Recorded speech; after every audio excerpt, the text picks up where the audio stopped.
आज बीपीएससी का साइंस के पोर्शन को हम कवर करने का कोशिश करेंगे। हमारी मंशा ये है कि हम 4 से 5 क्लास के अंदर में 5 से 7 क्लास के अंदर में हम फिजिक्स के पूरा का पूरा पोर्शन कवर करने का कोशिश करेंगे। कारण ये है कि अमूमन जो मैंने सवाल देखा है फिजिक्स का बीपीएससी के पिछले 4-5 सालों में, वो ऊपरी आधार पे पूछता है, कुछ एक सवाल डिटेल में जाते हैं।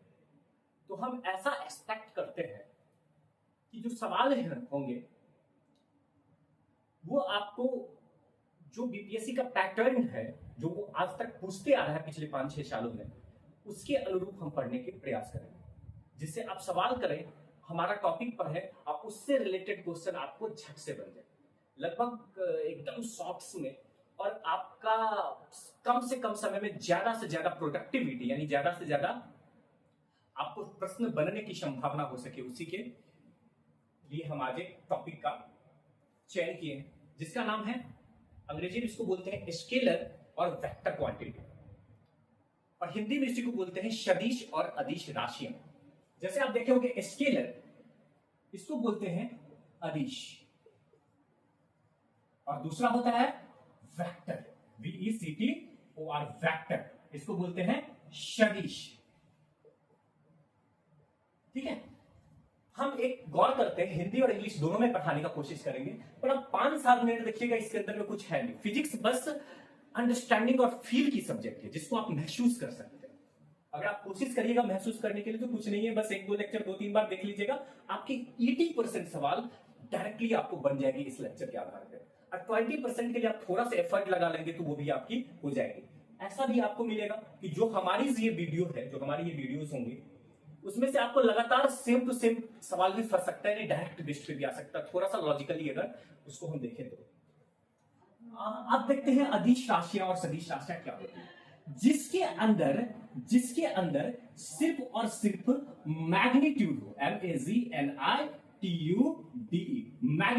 मैग्नीट्यूड का मतलब होता है हिंदी में परिमाण। क्या होना चाहिए? परिमाण। जिसके अंदर सिर्फ परिमाण हो उसको क्या बोलेंगे? स्केलर क्वांटिटी, यानी अदिश राशियां। जैसे आम खरीदने के लिए हम जाते हैं, और आम खरीदने के लिए अगर हम गए तो हम क्या बोलते हैं कि हमको 5 किलो आम दो या 10 किलो आम दो। क्या ऐसा बोलते हैं कि हमको पूरब दिशा में या ईस्ट डायरेक्शन में खड़े होकर के आम दो? क्या इससे दिशा का कोई लेना देना है? इसमें तो सिर्फ और सिर्फ एक ही चीज होनी चाहिए कि परिमाण क्या है। बात अगर देखें तो हमको परिमाण यानी मैग्नीट्यूड से मतलब है कि आप कितना आम ले रहे हैं, 5 किलो ले रहे हैं या 10 किलो ले रहे हैं या आधा केजी ले रहे हैं या 1 पाव ले रहे हैं, इसके ऊपर में निर्भर करता है, ना कि इसके ऊपर में निर्भर करेगा कि आप किस दिशा में खड़े होकर के आम ले। तो कहने का अर्थ क्या हुआ? जिसमें सिर्फ परिमाण हो यानी जिसमें सिर्फ मैग्नीट्यूड हो उसको क्या कहेंगे? स्केलर क्वांटिटी और अदिश राशि। दूसरा देखते हैं वेक्टर क्वांटिटी। वेक्टर के अंदर में क्या होता है? 2 चीज गौर करें, जिसके अंदर क्या होता था? परिमाणवा होता था। क्या होता था? परिमाण, और प्लस क्या होना चाहिए? दिशा। क्या होनी चाहिए? दिशा, यानी मैग्नीट्यूड MAGNITUDE प्लस डायरेक्शन। क्या होनी चाहिए? मैग्नीट्यूड प्लस डायरेक्शन, यानी परिमाण के साथ साथ दिशा होनी चाहिए, तब हम उसको क्या कहेंगे? Vector quantity. आपको एक सवाल यहां से आ सकती है कि इनमें से कौन सी स्केलर है और कौन सी वेक्टर राशियां हैं, आपको, या कौन सी सदिश है कौन सी अदिश राशियां हैं, इनके लिए आपको सवाल पूछा जा सकता है। थोड़ा सा देख लेते हैं, आपको समझ में आ गया स्केलर मतलब क्या होगा? मैग्नीट्यूड, सिर्फ और सिर्फ मैग्नीट्यूड, और वेक्टर का मतलब क्या होगा? परिमाण प्लस दिशा, यानी कि मैग्नीट्यूड प्लस डायरेक्शन दोनों होनी चाहिए, है ना? अगर इन चीजों को हम समझ गए तो आइए देखते हैं कुछ उदाहरण इसके लिए। स्केलर के लिए देखते हैं स्पीड, इसको वेग बोलते हैं, क्या बोलते हैं? वेग, इसको बोलते हैं वेग यानी स्पीड। आप गाड़ी से जब चल रहे हैं तो क्या बोलते हैं? 20 के स्पीड पे हम जा रहे हैं, यानी बाइक चलाते थे कितने के स्पीड पे? 20 के या 25 के या 50 के, जो भी स्पीड है, हम ये बोलते हैं 20 के स्पीड पे जा रहे हैं, तो उसको क्या बोलेंगे? स्पीड। लेकिन उसी में कोई बोलते 20 के स्पीड से हम नॉर्थ डायरेक्शन में जा रहे हैं, यानी कि हम या बोलते हैं कि दिल्ली की तरफ मेरी गाड़ी जा रही है 20 के स्पीड में, उसमें तो 20 की स्पीड है, तो स्पीड का क्या होगी? यानी कि 20 किलोमीटर पर आवर अगर हम सिर्फ बोले तो क्या हो गया? स्केलर क्वांटिटी यानी अदिश हो गई। अगर हम बोले 20 किलोमीटर पर आवर इन नॉर्थ डायरेक्शन और साउथ डायरेक्शन, तो क्या हो जाएगी? ये क्या हो जाएगी, ये स्केलर नहीं रहेगी, तब ये क्या हो जाएगी, वेक्टर क्वांटिटी हो जाएगी। उसी को क्या बोलते हैं, वेलोसिटी बोलते हैं। तो कहने का अर्थ है, अगर कोई बोले कि समय कौन सी राशियां हैं, स्केलर है कि वेक्टर, तो समय यानी कि 5 बजा, क्या इसमें कोई दिशा का निर्धारण है, यानी 5 किधर से बजाए, पूरब से बजाए कि पश्चिम, कुछ भी तो नहीं निर्धारण है। तो हम इसको क्या बोलेंगे, सिर्फ और सिर्फ हम इसको एक चीज बोल सकते हैं कि स्केलर है, क्योंकि इसमें दिशा की कोई ज्ञात होना आवश्यक नहीं हो पा रहा है। यानी द्रव्यमान बोले, यानी मास बोले, तो हम क्या बोलेंगे, स्केलर है, मास है, कोई 5 केजी का, इससे क्या मतलब है। तो हम बोल सकते हैं स्केलर राशियों का कुछ उदाहरण, स्पीड हो गई, मास हो गई, द्रव्यमान, इसी को द्रव्यमान को मास बोलते हैं, और समय हो गई, टाइम हो गई, टेम्परेचर हो गई, टेम्परेचर कोई दिशा होता है, यानी तापमान का कोई दिशा कुछ नहीं होता, ये सब क्या हो जाएगी, अदिश राशि। और अगर सदिश के अंदर में जाए तो, सदिश के अंदर में जाए तो जिसके अंदर परिमाण के साथ साथ क्या होनी चाहिए, दिशा होनी चाहिए। परिमाण के साथ साथ क्या होनी चाहिए, दिशा होनी चाहिए। तो परिमाण बाबू क्या होगा, परिमाण, परिमाण में क्या होगा, मात्रा और साथ में दिशा। अब एग्जांपल के रूप में 1-2-3 चीजें हमारे सामने, तो बहुत सारी चीजें ऐसी होंगी, पर देखते हैं एक्सीलरेशन, क्या बोलते हैं, एक्सीलरेशन, इसको हिंदी में बोलते हैं त्वरण, क्या बोलते हैं, त्वरण, त्वरण, ठीक है, एक्सीलरेशन को हिंदी में बोलते हैं त्वरण बोलते हैं। आप दूसरा चीज देखें एक्सीलरेशन के साथ, फोर्स, फोर्स का मतलब होता है बल। अगर हम बल लगाएं किसी के ऊपर में तो एक दिशा में लगाते हैं ना, यानी हमको यहां पे मार्कर रखा हुआ, ठीक है, हम इस पे बल लगाएं तो क्या अपनी तरफ खींच रहे हैं, कि दिशा में खींच रहे हैं, कि कहीं भी बल लगा दें, ठीक है ना। अगर किसी को आगे की ओर धक्का देना है तो हम आगे की ओर बल लगाते हैं, किसी को पीछे खींचना है तो पीछे की ओर बल लगाते हैं। यानी इंजन बोगियां को खींचती है तो आगे की ओर एक दिशा में खींचती है, जिसके साथ साथ परिमाण के साथ साथ दिशा हो। बल मतलब न्यूटन में बोलते हैं कि कितना जोर का बल, मोटा आदमी खींचा तो ज्यादा जोर से लगा, पतला खींचा तो कम लगा। तो कहने का अर्थ है कि बल यानी कि फोर्स क्या होनी चाहिए बाबू, फोर्स क्या होनी चाहिए, क्या होनी चाहिए, फोर्स, फोर्स होनी चाहिए वेक्टर क्वांटिटी, यानी सदिश राशि। क्योंकि इसमें बल का वजन है ना, बल का है ना, न्यूटन में बल को नापते हैं। ये भी आपके पास सवाल है, बीपीएससी में पूछ सकता है कि न्यूटन किसका यूनिट होता है। न्यूटन मतलब एंसर्स को रिप्रेजेंट करते हैं, न्यूटन को, न्यूटन फोर्स का यूनिट होता है। न्यूटन किसका फोर्स यूनिट होता है, फोर्स का यूनिट होता है। और एक्सेलरेशन का क्या होता है, मीटर पर सेकंड स्क्वायर, रट्टा मार लीजिए इसको, ratification is the best preparation for any type of examination. उसे कंसेप्ट बता दिया है, पर मीटर पर सेकंड स्क्वायर किसका यूनिट होगा, यानी स्क्वायर यानी कि पर सेकंड स्क्वायर, ऊपर में छोटा सा माइनस डाल के आप लिख सकते हैं। एक्सेलरेशन का होगा, फोर्स का क्या होगा, न्यूटन होगा। तो एक्सेलरेशन और फोर्स किसका होगी, सदिश राशियां होगी। क्या होगी, सदिश राशियां होंगी, जिसमें क्या होना चाहिए, परिमाण के साथ साथ क्या होनी चाहिए, दिशा होनी चाहिए। आप खुद से थोड़ा सा प्रयास कीजिए, कुछ सदिश और कुछ अदिश राशियों को अपने आधार पर सर्च कीजिए, आपको डायरेक्ट सवाल आ सकता है। जैसे कि अगर आपको पूछा कि प्रेशर, प्रेशर कौन सी राशियां, आप खुद सर्च कीजिए और कमेंट कीजिए, PRESSURE, इसको हिंदी में क्या बोलेंगे, दाब, क्या बोलेंगे, दाब। ये सदिश है कि अदिश है। आपको कुछ एग्जांपल दे देते हैं। प्रेशर बराबर क्या होती है, फोर्स बट्टे एरिया। प्रेशर मतलब दाब, दाब में क्या दिशा है, हम नीचे दबाते हैं किसी को कि ऊपर दबा, क्या दिशा है कि नहीं। आप खुद इसको सर्च करिए, प्रेशर सदिश राशियां होंगी कि अदिश राशियां, आपको सीधी सवाल आ सकती है, ठीक है। प्रेशर की आपको क्या बोले, ऐसा यूनिट क्या है, तो एक रट लीजिए आप, रखने के लिए पास्कल होता है। वैसे इसको निकालने के लिए भी अगर हम जाएंगे, आपको बता देते हैं थोड़ा सा, अगर हम निकालने के लिए इसको जाए प्रेशर को, तो हम कैसे निकालते हैं बता दे रहे हैं, पर इतना डिटेल में जाना नहीं है। प्रेशर बराबर होता है फोर्स बट्टे एरिया, फोर्स मतलब बल बटे एरिया यानी क्षेत्रफल।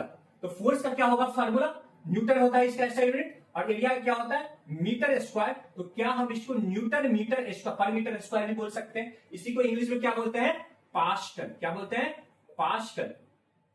तो क्या हो गया प्रेशर का यूनिट, पास्कल। ये कौन सी राशियां हैं आप कमेंट करके बताएं, प्रेशर, ठीक है। इसी प्रकार से आपकी बहुत सारी हो जाएंगे। समय कौन सी राशियां हैं, समय में कोई दिशा की निर्धारित नहीं है। अब आपको एक चीज और देते हैं, एकदम इंपॉर्टेंट है, वो भी देख लीजिएगा। इलेक्ट्रिक करंट क्या सदिश राशियां होंगी कि अदिश राशियां, इलेक्ट्रिक करंट वेक्टर होंगी कि स्केलर, ठीक है। आप हमेशा याद रखिएगा, ये बार बार आपको फंसा सकता है इस सवाल में। ये मेरा इस बार का गेस्ट क्वेश्चन है कि ये क्वेश्चन इस बार आ सकती है, मुझे ऐसा लगता है कि ये क्वेश्चन आ सकती है। ये होंगी इलेक्ट्रिक करंट क्या होंगी, अगर आपको राशियों में दिया जाए, एक बार ध्यान से सुनिएगा।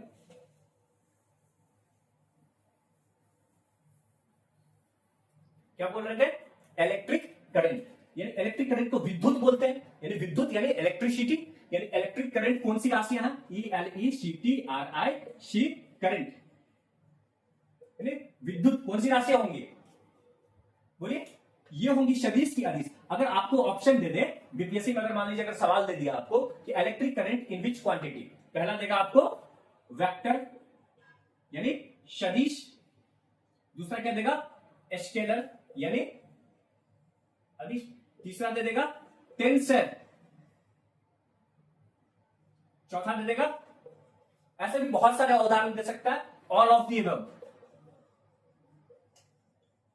वैसे इस प्रकार से अब सवाल आती नहीं है, यूपीएससी के पैटर्न फॉलो कर रहा है, पर स्टार्टिंग के टाइम में हम थोड़ा सा इसको देख लेते हैं। तो अगर आपको टेंसर दिया हुआ था, किस में लगाएंगे, थर्ड में टेंसर, किसमें लगाएंगे, टेंसर में लगाएंगे। अगर मान लीजिए यहाँ पे टेंसर छोड़ करके कुछ और दे दिया जाए, मान लीजिए वेक्टर और स्केलर दोनों दे दिया जाए, तो आप किस में लगाएंगे, स्केलर के अंदर में। इलेक्ट्रिक करंट कौन सी क्वांटिटी है, स्केलर। इसमें एक कारण और है कि इलेक्ट्रिक करंट स्केलर क्यों है, जब करंट में दिशा होती है ना, यानी हम स्विच को इधर जलाएं तो करंट दिशा में फॉलो करेगी वायर से, फिर पंखा चलेगा।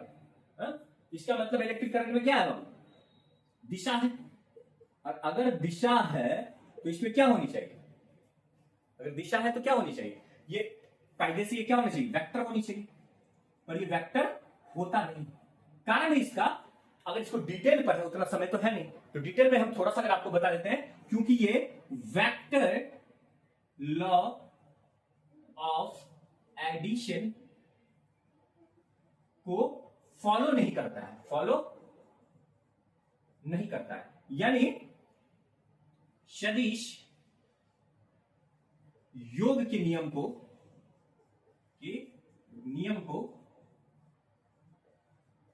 फॉलो नहीं करता, सदिश योग के नियम को फॉलो नहीं कर, निर्धारित नहीं करता है। इसको क्या बोलेंगे हम, दिशा को क्या बोलेंगे हम, यानी दिशा होते हुए भी हम इसको वेक्टर क्वांटिटी नहीं बोलेंगे। यानी इलेक्ट्रिक करंट कौन सी क्वांटिटी होंगी, आप हमेशा संभालना स्केलर क्वांटिटी ही होगी। लेकिन कब स्केलर होगी, जब टेंसर आपके एग्जांपल में नहीं दिया रहेगा। इलेक्ट्रिक करंट क्या होगी, स्केलर होगी। कारण है कि वेक्टर लॉ ऑफ एडिशन को ये फॉलो नहीं करता है। वेक्टर लॉ ऑफ एडिशन क्या होता है, इसके लिए आपको डिटेल में पढ़ना पड़ेगा, पर उतना डिटेल में हमको अभी जाना नहीं है। पर हमको कहां पे जाना है, स्केलर के अंदर में, और स्केलर ही होगा। और अगर मान लीजिए स्केलर के साथ साथ अगर टेंसर दे दे तो आप टेंसर में टिक लगाइएगा, ठीक है। ये कॉन्ट्राडिक्टरी हो जाएगा, थोड़ा सा ये लगता है कौन सही है कौन गलत है, पर इसका आंसर क्या होगा, स्केलर होगा, ठीक है। आप इस चीज को देखिए। नेक्स्ट वीडियोस के अंदर में हम 5 साल के सवाल बीपीएससी के कैसे कैसे पूछता है इन सब टॉपिक से, कैसे ये यूनिट्स आ जाती है। इलेक्ट्रिक करंट का यूनिट अगर पूछ देगा आप क्या करिएगा, इलेक्ट्रिक करंट का एम्पियर होता है। क्या होता है, ये से डिनोट करते हैं, इलेक्ट्रिक करंट का यूनिट क्या होता है, एम्पियर होता है। उसी के टाइप आपको देखा मैग्नेटिक फील्ड क्या होती है, उसमें दिशा होती है। जैसे चुंबक एक दूसरे को खींचता है ना, यानी अगर एक चुंबक को रखे या तो अट्रैक्ट करेगा या तो रिपेल करेगा। चुंबक क्या करता है, एक दूसरे को एक निश्चित दिशा में खींचता है। मतलब आपने एक चुंबक को यहां रखा, दूसरे को यहां रखा, एक दिशा में खींचता है ना, तो मैग्नेटिक फील्ड जो होगा, यानी उसको क्या बोलते हैं, चुंबकीय क्षेत्र बोलते हैं हिंदी में, वो क्या होगी, वेक्टर क्वांटिटी होगी। उसमें दिशा है, एक ही दिशा में खींचेगी चुंबक, ठीक है। इसके लिए भी देख लेते हैं, मैग्नेटिक फील्ड के लिए वेक्टर क्वांटिटी होगी। धन्यवाद।